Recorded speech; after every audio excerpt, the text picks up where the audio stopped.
Massdrop is an online group buy site with a large variety of products.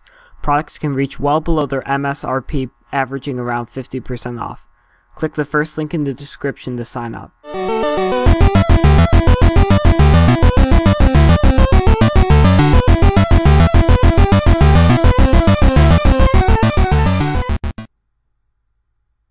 Hello guys, DarkLord Project here again, and today we have a $650 best value AMD gaming PC build. So let's get started. So the CPU is an AMD FX 8320, which is $150. It's clocked at 3.5 GHz, it has 8 cores, it's AM3 Plus, and it has very high ratings.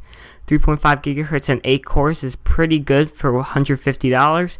It's AM3 Plus, so no problems with the motherboard, and it does have very high ratings on several websites, including Newegg and PC Part Picker.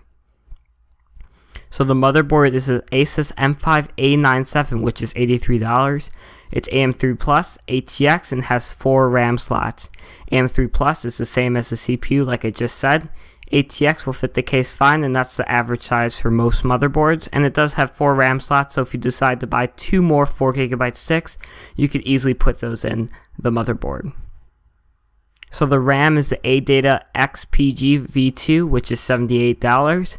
It's 8GB, 2 4GB sticks. It's clocked at 1600 MHz. You're getting $9.27 per gigabyte, and it's ADATA made. In my opinion, I think ADATA makes some of the best RAM on the market. Same with Kingston HyperX and G-Skull Ripjaws, but ADATA is great. For $78, you gain some pretty decent specs. It's pretty much average for what you're paying, but like I've been pointing out, it's ADATA made, so that's the reason why I decided to pick with this RAM instead of the G-Skill Ripjaws or some HyperX RAM. So the storage is the Western Digital Blue, which is $55. It's 750 GB. It's 5,400 RPM, and it's 2.5 inches. 750 GB is more than enough to hold most programs and video games. 5,400 RPM, there's a noticeable difference from 7,200 RPM, but still decent speed for loading up most games and applications. I did have to stick with a 2.5 inch drive because we are removing drive cages in this build.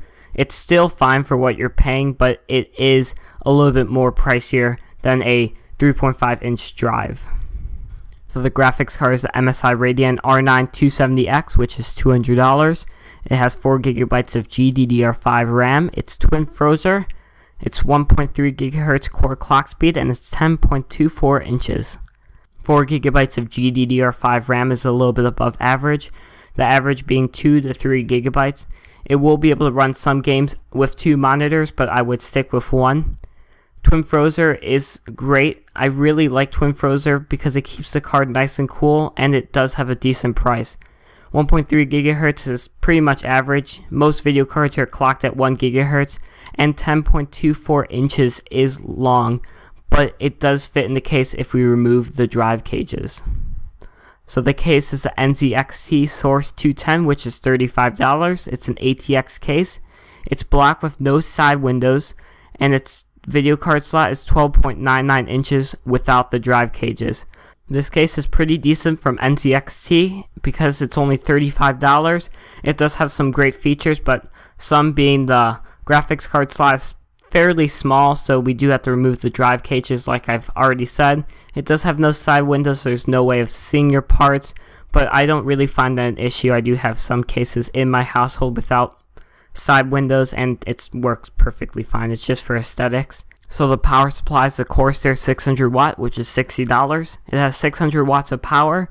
It becomes loud after 50% usage, and it is a great budget PSU.